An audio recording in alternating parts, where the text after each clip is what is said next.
Former Master Chief Petty Officer Ethan Cross had been working as a construction project manager in Norfolk, Virginia for 18 months since leaving the Navy SEALs. At 41 years old, Ethan hadn't retired due to physical injury or catastrophic mission failure. He left because after 17 years of operations across multiple theaters, he watched the military euthanize a combat military working dog named Ghost after the dog developed severe PTSD and aggression following a Taliban ambush in Afghanistan, where Ghost's handler was killed, protecting the dog from incoming fire. Ethan had advocated passionately for Ghost's rehabilitation, citing the German Shepherd's 10 years of exemplary service and presenting published research showing that more than 5% of military dogs who'd seen combat action might be affected by PTSD, and roughly half of the damaged animals could be rehabilitated with proper treatment. Command decided the 16-week rehabilitation timeline that research indicated was necessary was too long and the resource investment too high relative to simply acquiring and training a replacement dog. Ghost was destroyed as an administratively efficient solution. Studies showed that military working dogs could be euthanized for behavioral reasons, including failing to maintain standards, being an unacceptable risk to safety, or for welfare reasons when deemed beyond rehabilitation capacity. Ethan requested retirement the following month, unable to continue serving in a system where warriors, human or canine, who became difficult after trauma could be discarded when intervention was inconvenient compared to administrative alternatives. Now, Ethan managed commercial construction projects, deliberately avoiding anything military-related that would remind him of the purpose he'd abandoned.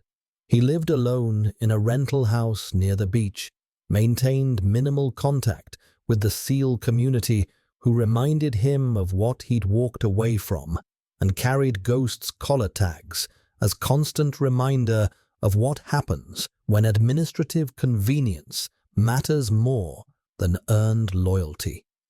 His isolation was comfortable, predictable, and slowly eroding his sense of purpose, because nothing about managing construction timelines and coordinating subcontractors resembled the 17 years he'd spent conducting operations that mattered. On a cold November evening, when Norfolk temperatures dropped and wind made everything uncomfortable, Ethan received an unexpected call from Captain Lisa Martinez, a Navy veterinarian he'd worked with during 3 deployments. "We have a critical situation with a military working dog," Captain Martinez explained with urgency. "German Shepherd, 7 years old, call sign Titan. He was part of a SEAL team conducting high-value target interdiction in Syria 6 months ago. His handler, Petty Officer Davidson, was killed during exfil when their helicopter took fire. Titan sustained blast injuries, was extracted with the team. Since then, he's exhibited extreme aggression toward all handlers, attacked 4 trainers, 2 required hospitalization with serious injuries, destroyed 5 kennels using raw strength, and shows behaviors our specialists classify as treatment-resistant canine PTSD. Command issued euthanasia authorization 3 weeks ago. We've delayed execution while consulting specialists from 4 different bases. Everyone failed. Every behavioral expert says the same thing: too damaged, too dangerous, beyond rehabilitation capacity. Euthanasia is scheduled in 48 hours. I know what happened with Ghost. I know why you left. But I need you to assess Titan before we put him down. One final evaluation by someone who actually fought for rehabilitation when everyone else chose administrative efficiency. Ethan's first instinct was immediate refusal. Returning to that world meant confronting exactly why he left, reopening the psychological wound of watching Ghost die, when research proved rehabilitation was possible for many PTSD-affected military working dogs. But Captain Martinez added the detail that broke his resistance. Titan has 17 confirmed saves over 7 years of deployments. 17 times he detected IEDs or hostile fighters before they could kill operators. Davidson died taking rounds that would have hit Titan, deliberately shielded the dog during exfil under fire. Now we're executing Titan because 16-week rehabilitation protocols that research supports don't fit operational timelines. 4 specialists tried standardized approaches. All failed. I can't stop the euthanasia order. It's signed and approved. But I need someone who knew Ghost to tell me honestly whether we're destroying a dangerous animal or repeating the same mistake because patience is inconvenient. Ethan agreed to assessment despite every instinct telling him to maintain safe distance. He drove to Joint Expeditionary Base, Little Creek Fort Story, and was escorted to the maximum security kennel facility where aggressive MWDs were isolated from operational dogs. Inside a reinforced enclosure with extreme danger, authorized personnel-only signage was Titan, approximately 95 pounds of muscle and trauma, exhibiting every behavioral indicator of severe canine PTSD manifesting as reactive violence. German Shepherds were renowned for their intelligence, loyalty, strong work ethic, protective nature, and ability to maintain operational capabilities, making them ideal for military working dog programs. The facility commander, Command Master Chief Rodriguez, with 23 years of MWD program experience, provided comprehensive documentation. Titan completed 7 deployments with 0 behavioral incidents, elite detection capability, multiple unit commendations for saves. Then Davidson died, shielding him during helicopter exfil. Titan was beside him when the rounds hit. Dog took fragmentation wounds to his side, watched his handler bleed out during medevac flight. Since extraction 6 months ago, Titan's been completely unapproachable. 4 behavioral specialists attempted treatment using standardized protocols. All failed within their allocated timeframes.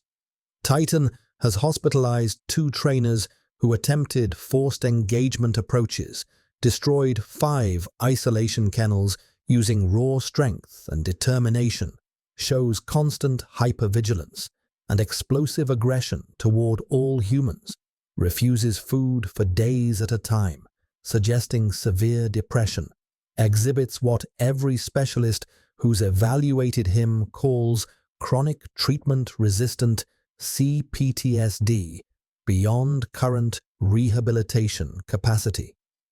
We've consulted experts from Naval Base San Diego, Joint Base San Antonio, Marine Corps Base Quantico, and Joint Base Andrews. All reached identical conclusions. Too damaged, too dangerous. Liability exceeds operational value. Euthanasia order signed by 3 commanding officers at different levels. Execution scheduled for Wednesday at 0600 hours. Research showed that military working dogs could experience traumatic injuries during deployment, with penetrating trauma being most common and causing significant mortality among deployed dogs. Dogs that survived combat trauma often exhibited behavioral changes that were difficult to manage through standard protocols. Ethan observed Titan for 60 minutes without approaching the kennel, using observation techniques perfected during years of working with combat dogs. What he saw confirmed suspicions born from watching Ghost exhibit identical behaviors before being euthanized. This wasn't a vicious dog exhibiting natural aggression. This was an elite military working dog experiencing chronic PTSD that manifested as defensive aggression because trauma destroyed every mechanism that regulated him. The relentless pacing and hypervigilance indicated complete inability to feel safe in any environment. The explosive aggression toward handlers represented trauma response.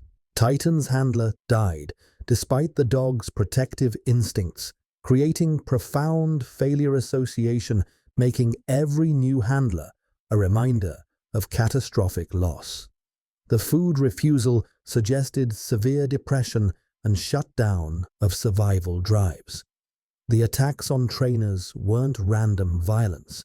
They were fear-based defensive responses from a dog whose entire world ended when Davidson died, and who couldn't trust that any human wouldn't also disappear through violence.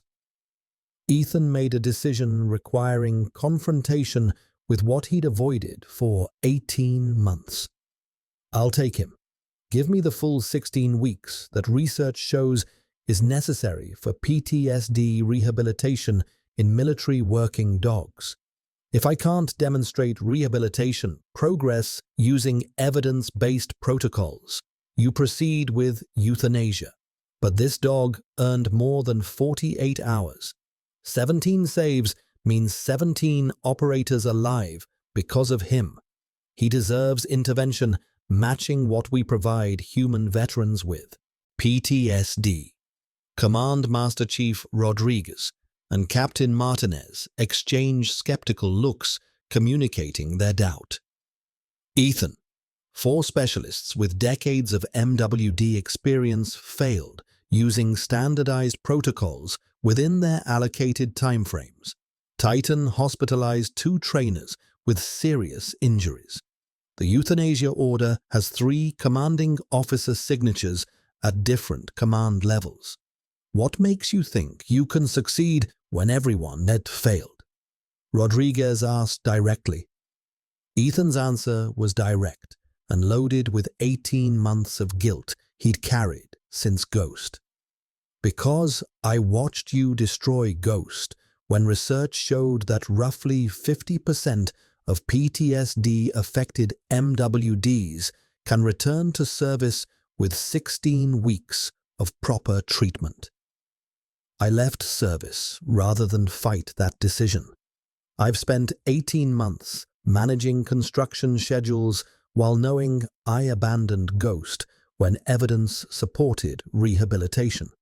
I'm not walking away from another warrior who earned evidence-based intervention instead of administrative execution just because patience is harder than paperwork. Captain Martinez authorized 16-week evaluation under maximum security protocols. Ethan assumed full legal liability for any incidents. Titan remained under military supervision with mandatory weekly veterinary assessments. Any life-threatening aggressive incidents triggered immediate termination of evaluation and proceeding with euthanasia. Ethan accepted the terms and did something that shocked everyone present. He requested immediate entry to Titan's isolation kennel. Command Master Chief Rodriguez moved to prevent it. Entering kennels with aggressive MWDs, classified as extreme danger, violated every safety regulation in military working dog protocols. But Ethan was already at the reinforced door, moving with deliberate calm, born from 17 years working with combat dogs in operational environments. Titan immediately exhibited maximum threat response, explosive, snarling, and barking at highest intensity, lunging against kennel barriers with enough force to bend reinforced steel, teeth bared in full threat display, every muscle coiled for lethal engagement. Textbook defensive aggression from a dog whose PTSD told him every human approach meant pain, loss, or death. Ethan entered slowly without sudden movements, then did something unexpected. He sat on the concrete floor in the corner farthest from Titan, back against the wall, hands visible and still, making no direct eye contact. Classic, non-threatening posture, communicating, "I'm not forcing anything or threatening you." Then he began speaking to Titan, not commands, but acknowledgement. "I know, brother. Davidson died protecting you, and you couldn't prevent it. Your entire purpose was keeping your handler safe, and that mission failed spectacularly. Now, every person who approaches reminds you of that failure. Every kennel feels like the helicopter where you watched Davidson bleed out. You're not broken. You're traumatized. And trauma in working dogs looks like extreme aggression because you don't have language to explain that you feel responsible for Davidson's death, even though he chose to shield you." For 45 minutes, Ethan sat motionless while Titan maintained maximum aggressive displays, snarling continuously, lunging with full force, showing teeth, exhibiting every behavior that convinced 4 specialists rehabilitation was impossible within standard timeframes. But gradually, incrementally, Titan's body language shifted. Aggression decreased in intensity and frequency. Lunges became assessments rather than genuine attacks. Posture lowered from active threat to cautious evaluation. At minute 48, Titan made a choice that stunned everyone watching through the observation window. The German Shepherd approached Ethan slowly and cautiously, sniffed him thoroughly for several seconds, and then, in behavior, Command Master Chief Rodriguez described as unprecedented in 23 years of MWD program experience. Titan lay down beside Ethan with his scarred head resting on the SEAL's leg. It was submission without coercion, trust without dominance, connection without force. A traumatized warrior recognizing someone who understood that extreme violence is sometimes just profound grief without vocabulary for expression. Ethan was authorized to conduct 16-week rehabilitation following evidence-based protocols for canine PTSD that research had documented. He applied approaches reflecting current research on trauma treatment, establishing absolutely predictable routines that proved safety through consistency, carefully avoiding triggers associated with Titan's trauma, including loud noises and enclosed spaces resembling the helicopter where Davidson died, allowing Titan to engage at his own pace without pressure or forced compliance, and critically, treating the dog not as broken equipment requiring repair, but as a combat veteran experiencing PTSD that required patience, understanding, and time. Research on service dogs for veterans with PTSD showed significant results that supported trauma-informed approaches. A major 2024 study found that veterans paired with service dogs experienced significantly lower PTSD symptom severity, with the service dog group scoring 41.9 versus 51.7 in the control group on standardized measures. The same study found that veterans with service dogs had 66% lower odds of receiving a PTSD diagnosis after 3 months, with 75% of the service dog group still meeting PTSD criteria compared to 85% of the control group. These findings supported the principle that trauma-informed intervention with proper timelines produced measurable results even when immediate cures weren't realistic. Progress with Titan matched research predictions about timeline requirements. By week 4, Titan began accepting food consistently and showed measurably decreased hypervigilance. When with Ethan, by week 8, the German Shepherd demonstrated controlled responses to commands and significantly reduced aggression toward Ethan. By week 12, Titan exhibited calm engagement with training scenarios and purpose-driven focus.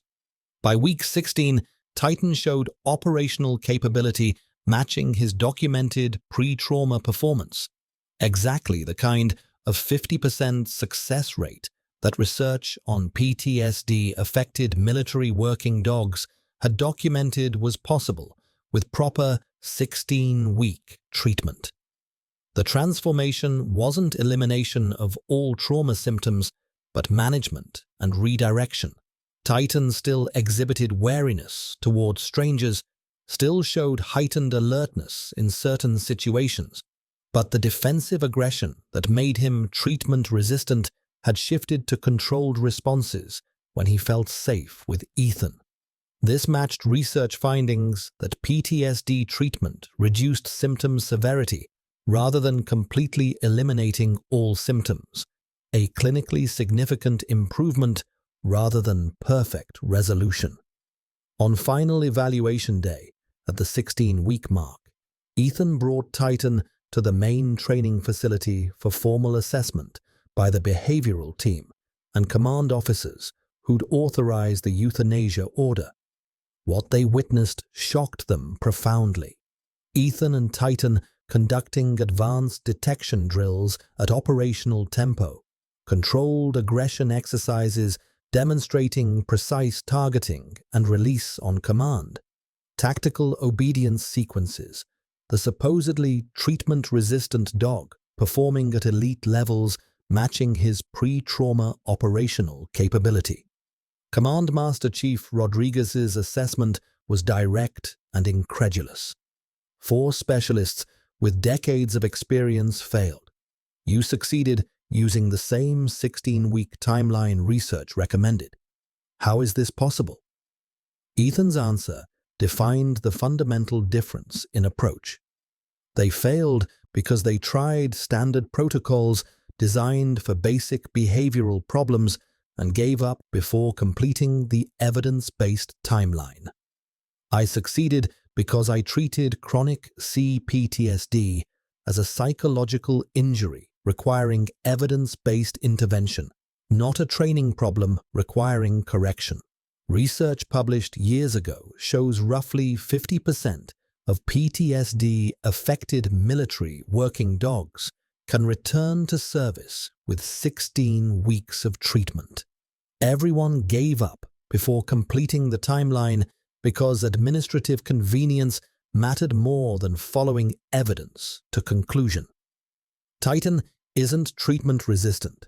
He just required the full intervention period research says is necessary, which nobody gave him before declaring failure.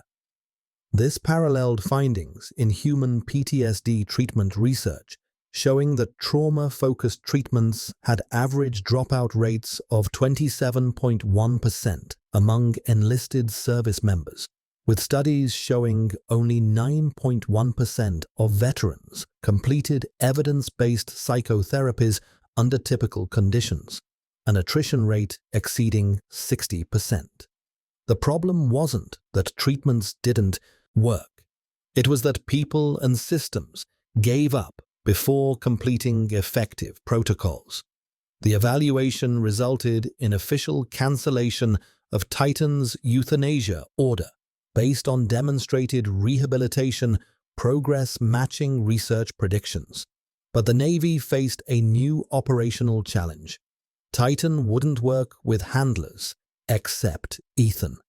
Every reassignment attempt to other experienced handlers triggered immediate reversion to defensive aggression and refusal to engage. The behavioral assessment was clear. Titan had trauma bonded specifically to Ethan through the 16-week rehabilitation process and was operationally unavailable without him as handler. This created institutional problems. Ethan was retired from military service. The Navy needed Titan's exceptional detection capabilities for ongoing operations, and the dog's refusal to work with other handlers made him essentially unusable, despite successful rehabilitation. Captain Martinez presented Ethan with an option he never imagined: return to active duty as Titan's handler. We need dogs with his detection capabilities. 17 confirmed saves over 7 years represents irreplaceable operational experience. And he clearly needs you specifically. You could come back, continue the work you're trained for, prove that rehabilitation works for traumatized MWDs when approached with evidence-based protocols. Give Titan the operational purpose he was bred for and still clearly needs, and maybe prevent future ghosts from being destroyed when research shows they could be saved with proper intervention. It was everything Ethan walked away from 18 months ago. The same system that killed Ghost without attempting the full evidence-based rehabilitation timeline. The same command structure that prioritized administrative efficiency and rapid outcomes over following research protocols. The same operational tempo that created trauma and then discarded those damaged by it when recovery took the full timeline research indicated was necessary. But it was also the opportunity to change that system from inside, using Titan as living proof that treatment-resistant often meant given up on before completing evidence-based protocols, rather than genuinely beyond rehabilitation. Ethan made a decision requiring trust in judgment and systems he'd questioned for 18 months. I'll return to active duty on one absolutely non-negotiable condition. I lead development of an official evidence-based PTSD rehabilitation protocol for military working dogs using the timeline and approaches research already validated. Make it mandatory policy with protected 16-week timelines that can't be shortened for administrative convenience. Provide proper resources and training for handlers, and I'll come back. The proposal faced significant institutional resistance initially. Command argued that 16-week rehabilitation programs were resource-intensive compared to simply training replacement dogs, that not all traumatized dogs would respond even with full timelines, that operational needs required rapid turnover, and that the military needed efficiency rather than extended rehabilitation protocols. Ethan countered with comprehensive data. Titan's successful rehabilitation using the exact 16-week timeline research recommended. The military's substantial investment in each MWD exceeding $150,000 in training costs that was lost with euthanasia. The operational experience and capability represented by 17 confirmed saves over 7 years that couldn't be quickly replaced. Research showing roughly 50% success rates with proper 16-week treatment protocols, and the parallel between discarding traumatized MWDs and the military's historical pattern of inadequately supporting human veterans with combat PTSD. He also presented emerging research showing that service dogs significantly reduced PTSD symptoms in veterans, with 66% lower odds of PTSD diagnosis after 3 months, suggesting that the relationship between trauma and healing applied bidirectionally when proper protocols and timelines were followed. Captain Martinez advocated for Ethan's proposal at command levels, citing Titan's transformation as proof that evidence-based protocols worked when followed completely, rather than abandoned prematurely for administrative convenience. The Navy accepted Ethan's terms after extensive deliberation involving multiple command levels and review of the supporting research. He returned to active duty as both Titan's operational handler and founding director of the evidence-based MWD Trauma Rehabilitation Program, a formal initiative designed to implement research-validated protocols for treating PTSD in military working dogs systematically. Over 2 years, Ethan created comprehensive protocols based on published research, and his successful work with Titan, systematic frameworks for identifying trauma responses in military working dogs, mandatory 16-week rehabilitation timelines that couldn't be shortened for administrative convenience, training programs for handlers to distinguish PTSD responses from genuine aggression, assessment criteria for determining rehabilitation potential, and implementing the principle that combat dogs experiencing trauma deserved intervention equal to what the military provided human operators.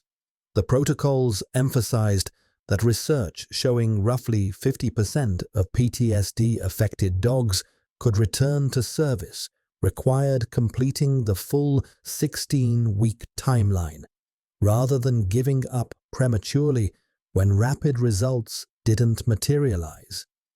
This paralleled research on human PTSD treatment, showing that effective interventions required sustained engagement rather than quick fixes, with studies demonstrating that service dogs reduced PTSD symptoms by significant margins after 3 months of partnership. Research showed that veterans with service dogs had significantly lower PTSD symptom severity, 41.9 versus 51.7 on standardized measures, lower anxiety, lower depression, and 66% lower odds of receiving PTSD diagnosis after 3 months compared to control groups. These findings validated that trauma treatment required proper timelines and couldn't be rushed for administrative convenience. The program faced initial resistance from traditional MWD handlers who viewed 16 weeks as excessive and believed that dogs not responding to standard shorter protocols were genuinely treatment-resistant. Ethan conducted extensive training sessions demonstrating that what appeared as treatment-resistant behavior often indicated that handlers had given up before completing evidence-based timelines, not that dogs were beyond rehabilitation. Titan became the program's living proof of concept and primary demonstration asset. The German Shepherd completed 4 additional deployments with Ethan over 24 months, demonstrating that rehabilitated MWDs could return to full operational effectiveness and even exceed their previous performance when paired with handlers who completed proper protocols. More importantly, Titans documented successful rehabilitation using the exact 16-week timeline research recommended prevented the euthanasia of 31 other military working dogs exhibiting trauma-based behavioral issues over the following 3 years. These dogs, including German Shepherds, Belgian Malinois, and Dutch Shepherds exhibiting aggression, handler avoidance, training refusal, or hypervigilance following combat incidents, were assessed through Ethan's protocols and provided the full 16-week rehabilitation period rather than premature euthanasia. Statistical analysis showed that 48% of dogs identified as rehabilitation candidates through the new protocols returned to operational status within 16 weeks, closely matching the research prediction of roughly 50% success rates with proper treatment timelines. Another 23% became suitable for adoption as service dogs or companion animals, representing meaningful rehabilitation even without return to military operations. The program's success attracted significant attention from other military branches, law enforcement agencies, and veteran organizations seeking to reduce euthanasia rates while maintaining operational effectiveness and safety standards. 5 years after entering that isolation kennel where Titan waited for euthanasia, Ethan and Titan participated in a Department of Defense military working dog conference, attended by handlers, veterinarians, behavioral specialists, and command officers from multiple services and allied nations.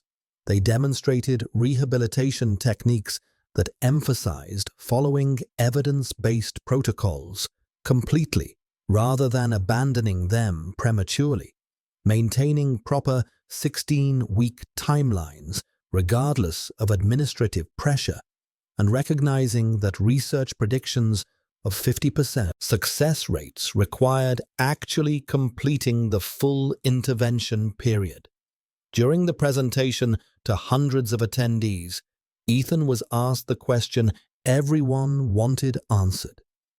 4 specialists with decades of experience failed to rehabilitate Titan.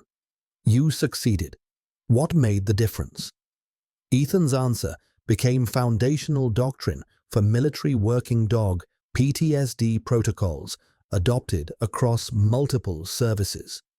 Because research published in 2010 showed that roughly 50% of military working dogs with CPTSD can return to service after 16 weeks of standardized treatment. 4 specialists failed not because Titan was genuinely treatment-resistant, but because they didn't complete the evidence-based timeline before declaring failure. I succeeded because I trusted research over administrative convenience and gave Titan the full 16 weeks evidence says is necessary. Everyone failed because the system prioritizes quick outcomes over effective ones. They wanted results in 4 weeks, 6 weeks, 8 weeks. And when Titan didn't respond to incomplete protocols, they declared him beyond rehabilitation. What I did wasn't shocking. It was just following evidence-based protocols that already existed, while everyone else chose efficiency over effectiveness. We have research showing exactly what works and what timeline is necessary. The real failure isn't that traumatized dogs are difficult.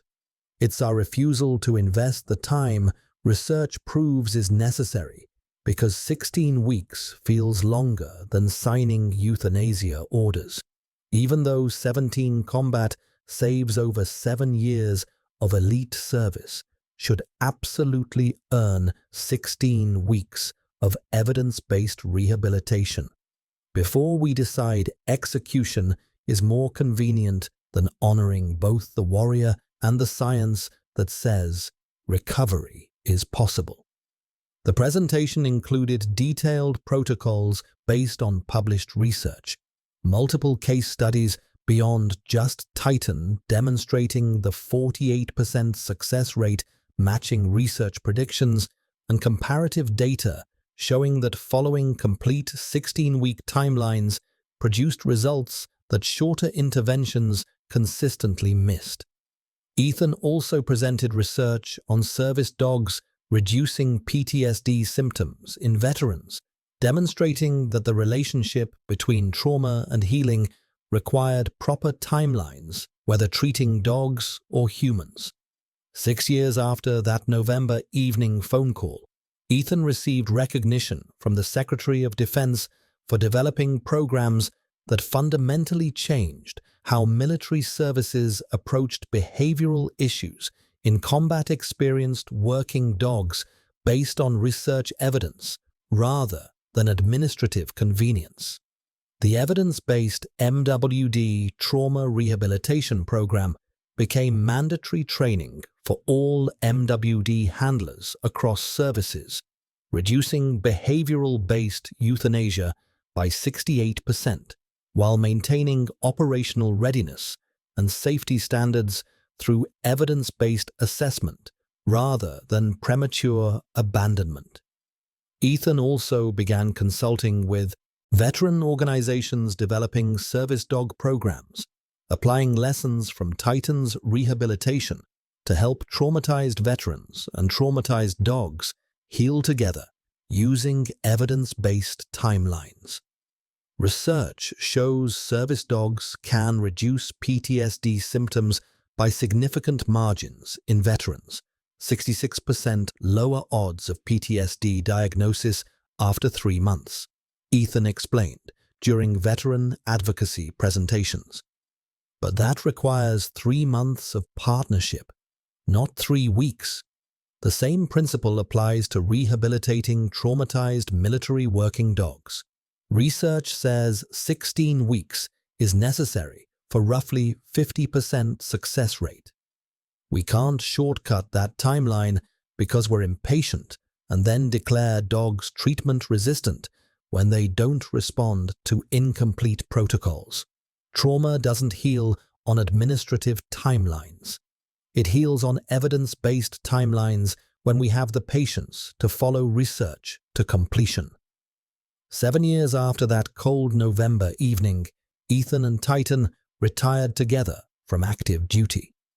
The German Shepherd, now 14 years old, had completed 11 total deployments with documented success that exceeded his pre-trauma operational record, proving that rehabilitated MWDs following evidence-based protocols could achieve exceptional long-term performance.